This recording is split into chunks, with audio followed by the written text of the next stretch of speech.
Shalom jemaat Tuhan, dimanapun kita berada saat ini, khususnya jemaat GPDI Philadelphia Tanjung Selor yang ada di rumahnya masing-masing. Meskipun kita tidak dapat beribadah secara offline, tetapi tidak mengurangi sukacita kita untuk senantiasa menaikkan pujian kita kepada Tuhan, penyembahan kita kepada Tuhan, ibadah kita kepada Tuhan yang terbaik untuk Tuhan di rumah kita masing-masing. Biarlah pada pagi hari ini kita mau mengangkat pujian penyembahan kita kepada Tuhan, karena kita tahu bahwa kita hidup karena kita percaya Tuhan yang kita sembah adalah Tuhan yang besar. Haleluya.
Yang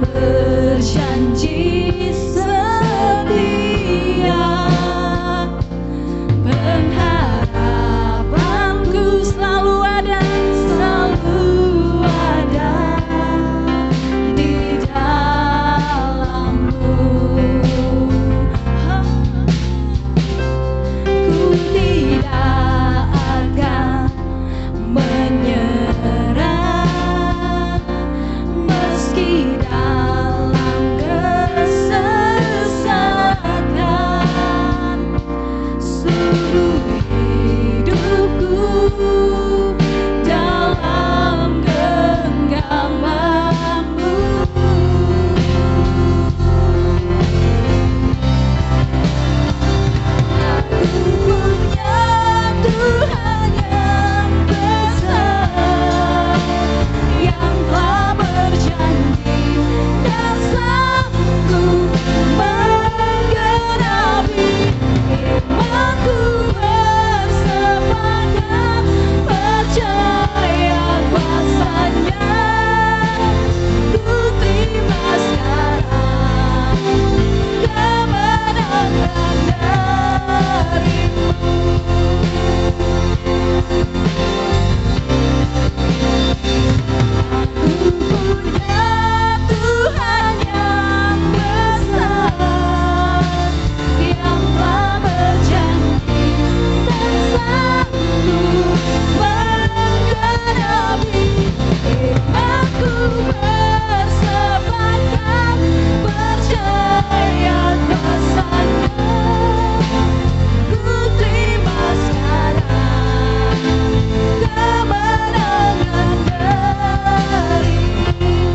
percaya benar Tuhan, Kau yang berjanji setia. Pengharapan kami, harapanku selalu ada di dalam-Mu. Amin.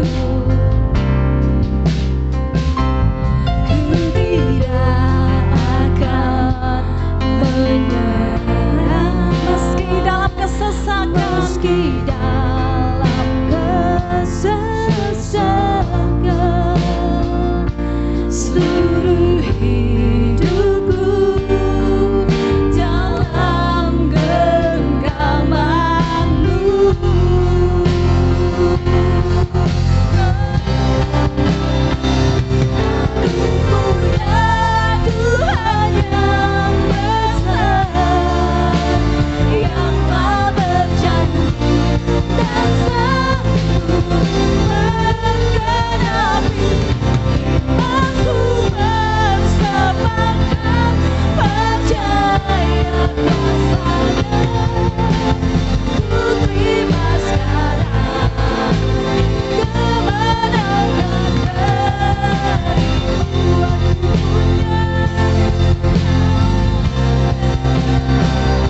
kuasa-Mu Tuhan yang tak pernah berhenti dalam hidup kami Tuhan, tak terbatas kuasa-Mu. Haleluya, haleluya, haleluya, haleluya.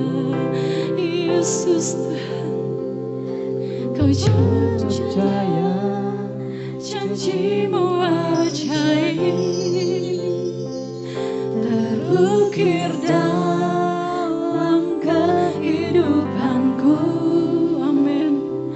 Ku berserah di dalam kekuatan-Mu, hanya Kau segalanya bagiku. Ku percaya janji-Mu ajaib terukir dalam kehidupanku. Ku berserah di dalam kekuatan-Mu. Ku percaya.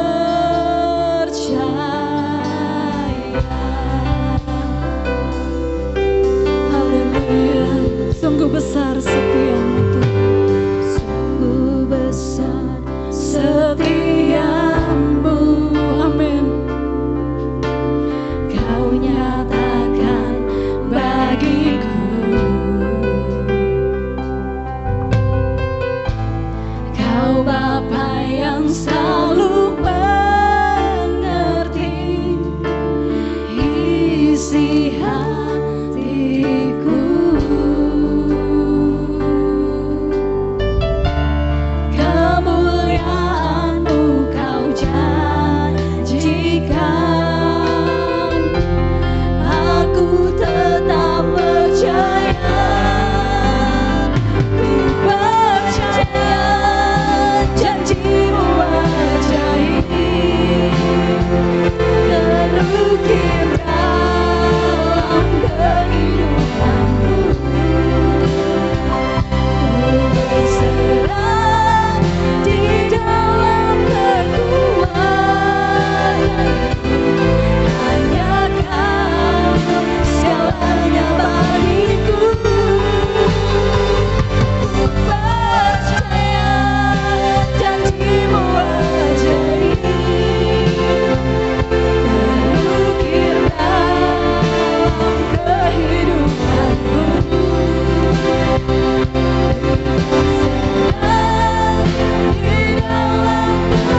Tuhan kehendaki. Haleluya Yesus. Terima kasih Tuhan. Haleluya. Haleluya.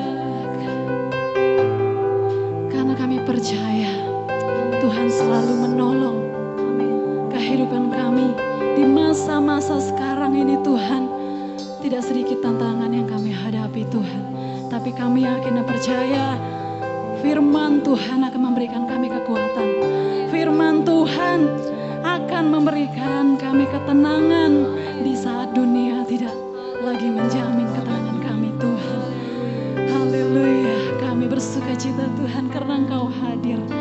Meskipun kami berjauhan Tuhan, meskipun kami tidak dapat beribadah di tempat ini bersama-sama, tapi itu tidak mengurangi sukacita kami Tuhan. Itu tidak mengurangi sedikit pun kuasa Tuhan melaut kehidupan kami. Tidak mengurangi rasa syukur kami kepada Tuhan, karena Tuhan masih menyertai kami sampai hari ini. Terima kasih Tuhan. Haleluya. Haleluya. Ku yakin Tuhan memberkati. Haleluya. Musim akan segera berlalu, tapi kasih Tuhan tetap abadi dalam kehidupan kita. Haleluya.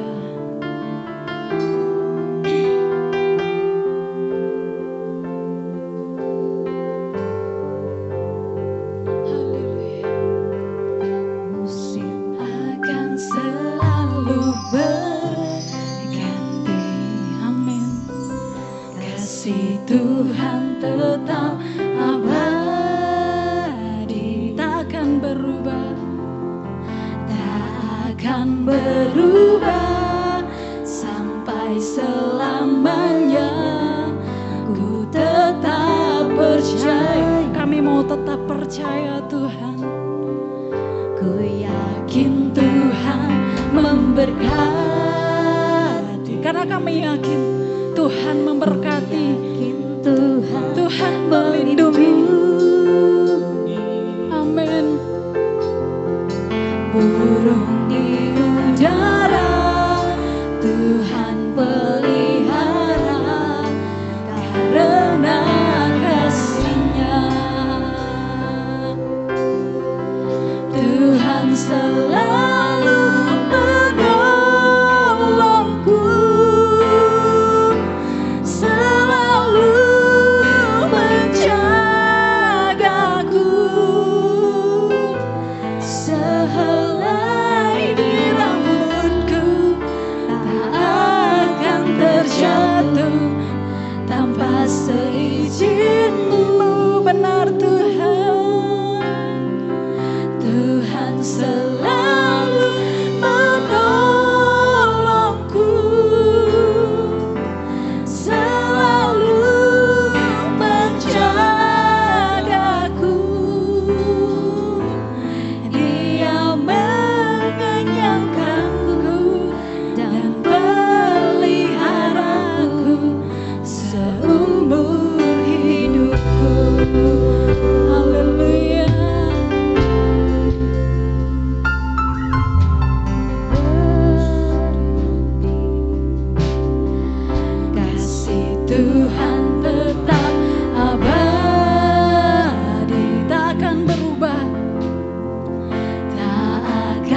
Bapa di sorga, Bapa yang kami panggil dalam nama Tuhan Yesus Kristus.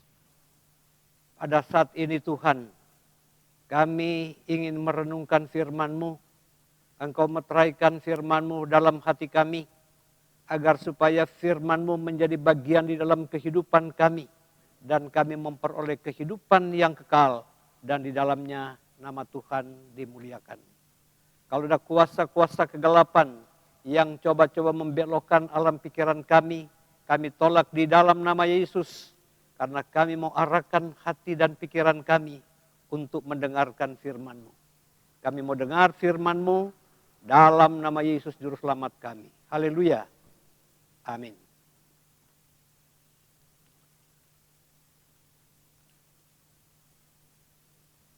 Kita membaca beberapa ayat dalam firman Tuhan untuk menjadi renungan kita pada saat ini. Itu kita ambil dalam kitab Perjanjian Lama, kitab Kejadian pasal 22, ayatnya yang ke-17 hingga ayatnya yang ke-18. Dia berbunyi begini.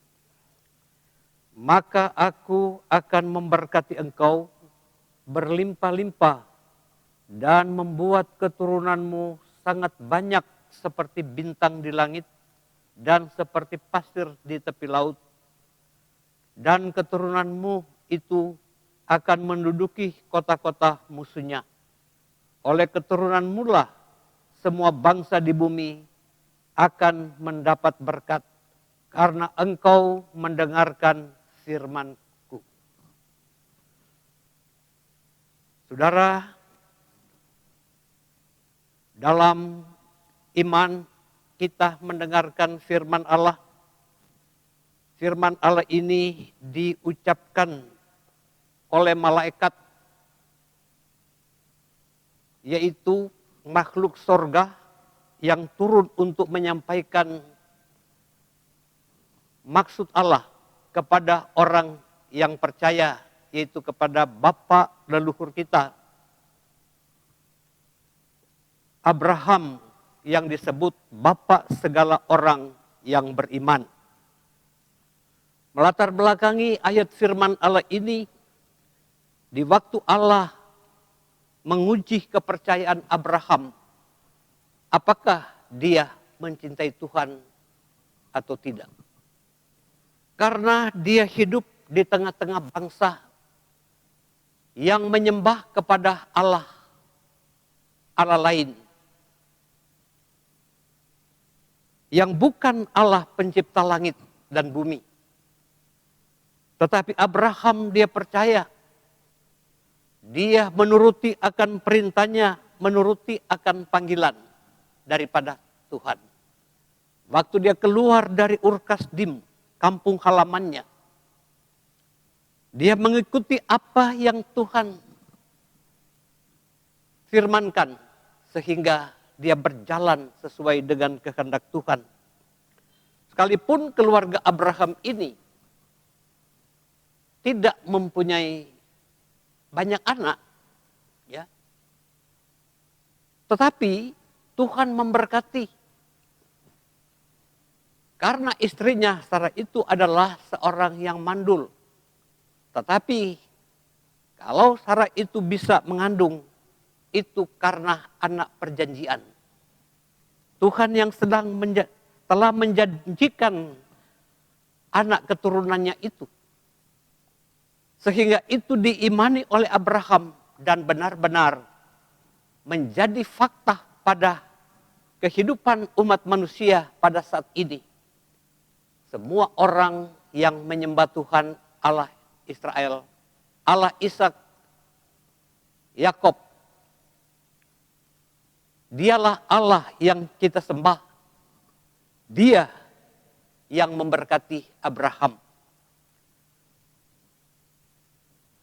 Malaikat Allah, Allah makhluk sorgawi yang turun untuk menyampaikan firman itu di waktu Allah menyuruh Abraham mempersembahkan anaknya yang tunggal itu menjadi korban bakaran. Allah tidak bermaksud anak yang satu-satunya itu harus mati menjadi korban. Tetapi Allah ingin melihat bagaimana hati Abraham. Dan betul-betul dia ingin melaksanakannya. Dia perintahkan hamba-hambanya mempelanakan keledainya. Dan anaknya Ishak pergi adakan perjalanan. Lalu Abraham katakan kepada bujang-bujangnya atau hamba-hambanya itu, tinggallah kamu di sini. Saya dengan anak ini akan ke gunung untuk mengadakan persembahan. Di waktu mereka berjalan, Ishak bertanya, ini apinya, ini kayunya. Mana domba yang dijadikan korban itu? Tetapi Abraham menjawab, Allah yang menyediakan. Pada waktu Abraham mengikat anaknya untuk dijadikan korban, anaknya menyerah. Dia tidak berkata apa-apa. Tetapi malaikat Tuhan berseru, jangan apa-apakan anak itu. Cukup sudah diketahui bahwa engkau mencintai Tuhan Allah. Dengan kedua kalinya malaikat berseru, karena engkau telah berbuat demikian, tidak segan-segan untuk menyerahkan anakmu yang tunggal kepadaku, maka aku akan memberkati engkau berlimpah-limpah dan membuat keturunanmu sangat banyak seperti bintang di langit dan seperti pasir di tepi laut. Dan keturunanmu itu akan menduduki kota-kota musuhnya. Oleh keturunanmu lah semua bangsa di bumi akan mendapat berkat karena engkau mendengarkan firman-Ku. Saudara, kita merenungkan firman Allah ini. Tuhan memberkati Abraham dengan keturunannya yang banyak, yaitu seperti bintang di langit dan seperti pasir di tepi pantai. Artinya tidak terhitung. Nah, di sini kita dapat melihat bahwa keturunan Abraham ini ada dua golongannya. Yang seperti bintang di langit dan seperti pasir di tepi pantai. Yang dikatakan seperti bintang di langit ialah keturunan yang bercahaya, yang bersinar-sinar,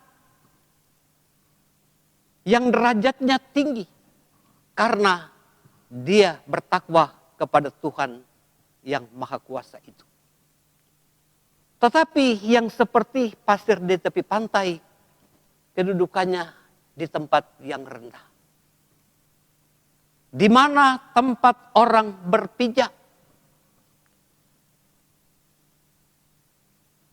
Nah, di sini kita dapat melihat bahwa Tuhan itu menginginkan kita bercahaya, bersinar-sinar untuk menerangi dunia yang gelap ini. Supaya dunia yang gelap ini ada cahaya kemuliaan Allah dan banyak jiwa yang mencari Allah karena diterangi oleh kemuliaan Allah, yaitu anak-anak Allah. Yang banyaknya seperti bintang di langit itu menjadi saksi, menjadi terang. Supaya orang di dalam gelap itu boleh melangkah untuk mencari terang yang sebenarnya. Nah, itulah sebabnya Yesus memperingatkan kepada murid-muridnya, kalau kita percaya kepada Tuhan itu, ya, kita ini dikatakan menjadi garam dunia dan juga menjadi terang dunia. Karena garam itu warnanya putih, tempatnya ada di sudut dapur. Kegunaannya yaitu untuk mensterilkan makanan. Supaya kalau ada yang mengandung racun, racun itu tidak membahayakan. Nah, ini kita melihat seperti apa yang dikatakan oleh Yesus pada kitab Perjanjian Baru, kitab Matius, pasalnya yang kelima, ayatnya yang ke-13. Dikatakan, kamu adalah garam dunia. Jika garam itu menjadi tawar, dengan apakah ia diasinkan? Tidak ada lagi gunanya selain dibuang dan diinjak orang. Kalau kita menjadi terang dunia, kita menjadi garam dunia, kita sangat dibutuhkan. Mengapa mengambil contoh dari garam itu? Karena di Timur Tengah itu, garamnya cuma dipungut di pasir, di pantai. Batu karang yang ada garamnya, diambil, dicuci, lalu dicelupkan di makanan pada waktu memasak. Kalau sudah habis asinnya itu, karang itu dibuang di pantai. Dan itu akan tidak berguna lagi, hanya dipijak-pijak orang. Itulah sebabnya Yesus katakan kamu adalah garam dunia. Tapi kalau garam itu sudah tawar, dia tidak berguna lagi, dan dia akan dibuang dan dipijak-pijak orang. Tapi itu untuk merenungkan firman Allah ini, kita adalah orang yang percaya kepada firman Allah. Percaya kepada Tuhan kita Yesus Kristus yang sudah menebus kita. Kita adalah saksi kebenaran, saksi iman. Dan kita dapat menerangi dunia ini dan menggarami dunia ini. Supaya dunia ini tidak diserang dengan maut yang mematikan itu. Apa yang dikatakan maut yang mematikan itu? Dosa. Jadi kalau kita sudah dimerdekakan dari dosa, kita menjadi hamba kebenaran. Kalau kita menjadi hamba kebenaran, kita nyatakan kebenaran itu. Dan kalau kebenaran itu sudah dimiliki oleh setiap orang, mereka orang tidak mau lepas dari kebenaran itu. Karena kebenaran itulah yang membawa pada keselamatan dan hidup yang kekal untuk selama-lamanya. Untuk itu, kita merenungkan firman Allah ini. Jangan kita menjadi seperti orang yang bodoh dan tidak asin. Ya, kita harus merasa garam supaya kita menjadi berguna untuk bangsa dan negara kita, menjadi berguna untuk masyarakat yang ada di sekitar kita, menjadi garam bagi gereja kita, bagi agama kita, menjadi garam bagi keluarga kita. Supaya garam yang ajaib ini, yaitu firman Allah ada di dalam hidup kita ini, dia akan menghasilkan hasil yang baik. Ya. Kalau kita mengecap yang asam, kita perlu garam. Ya. Kalau makanan itu tawar, kita perlu garam. Nah, demikianlah kehidupan yang ada di dunia ini. Mungkin ada orang yang sudah tawar hati karena ada pencobaan. Dia perlu garam supaya dia menjadi asin kembali.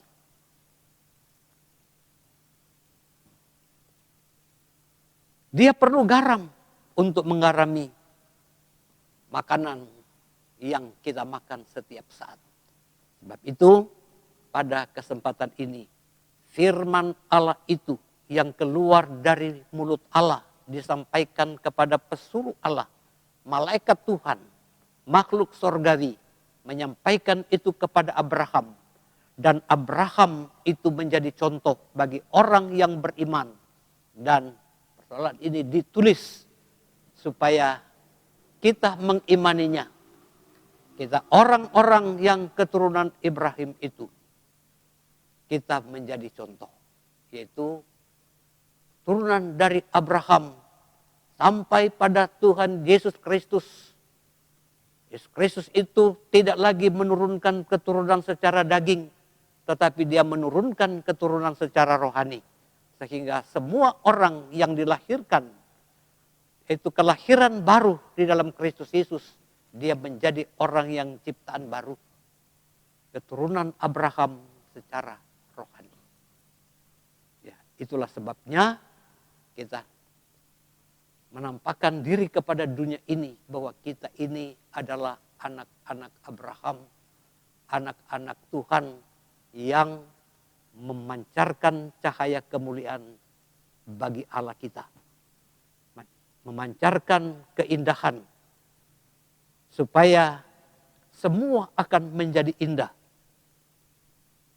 Agar supaya dunia ini dapat memandang keindahan kemuliaan Allah itu dan mereka mencari keselamatan, berlindung kepada firman Allah, berlindung kepada Tuhan supaya mereka diselamatkan dari dosa yang membawa pada kematian. Kematian itu. Kematian yang kita sebutkan ini bukan kematian jasmani, tetapi kematian rohani. Kalau kita mati secara rohani, kita tidak ada kehidupan rohani, maka tempat kita bukan ada di sorga. Tetapi kalau kita sudah dihidupkan pada kehidupan yang rohani, kita menjadi ciptaan baru. Tempat kita ada di tempat yang maha tinggi. Itu sorga yang kekal untuk selama-lamanya. Sebab itu Tuhan Yesus, dia anak tunggal Bapa itu, dia dijadikan korban supaya orang yang percaya kepadanya tidak akan binasa tetapi beroleh hidup yang kekal. Seperti yang dikatakan oleh Yesus dalam kitab Injil Yohanes pasal 3 ayat 16. Barang siapa yang percaya tidak akan binasa tetapi beroleh hidup yang kekal. Demikianlah renungan firman Allah yang kami sampaikan pada saat ini. Mari kita sama-sama mengimani agar supaya iman Abraham menjadi iman kita. Iman yang diberitakan itu menjadi iman semua orang yang percaya. Dan semua orang yang percaya firman Allah, mereka akan mendapat kemajuan. Mereka akan mencapai kebenaran itu sesuai dengan rencana Tuhan. Mari pada kesempatan ini kita berdoa supaya Tuhan memberkati renungan firman Allah ini, memberkati orang yang mendengarkannya dan menyaksikannya. Mari kita berdoa. Bapa di sorga, Bapa yang kami panggil dalam nama Tuhan Yesus Kristus, pada saat ini Tuhan, kami boleh merenungkan firman-Mu. Begitu ajaiblah rahasia firman-Mu, yang kami boleh melihat kenyataannya pada akhir zaman ini. Banyak orang yang memanggil Engkau Tuhan, Tuhan, tetapi hanya orang yang melakukan kehendak-Mu yang Engkau selamatkan. Sebab itu Tuhan, ajar kami umat-umat-Mu melakukan kebenaran agar supaya firman-Mu menjadi bagian kami. Dan di dalamnya kami akan melihat kemuliaan Tuhan menjadi nyata di dalam kehidupan kami. Terima kasih Tuhan, terima kasih. Kalau ada kuasa-kuasa kegelapan, roh-roh penguasa di udara yang coba-coba membatalkan keselamatan kami, membatalkan janji Tuhan dalam hidup kami, kami tolak di dalam nama Yesus, supaya kami menjadi anak-anak Tuhan, pewaris kerajaan-Mu. dan sorga yang Tuhan sudah sediakan menjadi tempat bagi kami. Terima kasih Tuhan, ialah menjadi doa hamba-Mu bagi umat-umat-Mu di dalam nama Tuhan Yesus Kristus Juru Selamat kami. Haleluya. Amin. Puji Tuhan, kita sudah mendengarkan kebenaran firman Tuhan. Biarlah firman Tuhan yang sudah kita dengarkan bersama-sama boleh memberikan kekuatan bagi kita di masa-masa sekarang ini, di masa-masa banyak hal yang kita takuti, banyak hal yang kita khawatirkan, tapi kita mau tetap percaya bahwa Tuhan selalu ada buat kita. Tuhan selalu lebih tahu apa yang menjadi kekhawatiran kita di masa-masa sekarang ini. Dan kita akan segera mengakhiri ibadah kita pada saat pagi hari ini. Kita angkat pujian penyembahan. Oh, haleluya.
Bapa di sorga, Bapa yang kami panggil dalam nama Tuhan Yesus Kristus.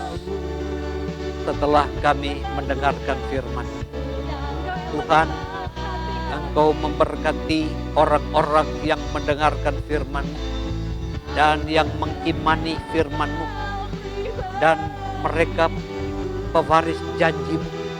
Kalau Engkau sudah memberkati Abraham, Engkau juga akan memberkati gereja-Mu. Berkati anak-anak Tuhan, supaya mereka boleh melihat kemuliaan Tuhan, dan di dalamnya nama Tuhan dimuliakan. Terima kasih Tuhan, berkati mata pencarian mereka, berkati meja-meja mereka, supaya mereka boleh berkelimpahan. Berkati kandungan mereka Tuhan, ternak-ternak mereka, dan pekerjaan apa saja yang mereka lakukan, jadikan berhasil dan diberkati. Terima kasih Tuhan, terima kasih buat kebaikan. Terima kasih buat kebaikan. Inilah menjadi doa hamba-Mu. Hamba menyatakan berkat ini. Biarlah kasih karunia Allah menyertai anak-anak-Mu pada saat ini. Sampai hari Maranatha, Tuhan Yesus datang kepada kami. Akhiri saran kami dalam firman-Mu pada saat ini. Dalam berkat nama Yesus. Haleluya. Amin.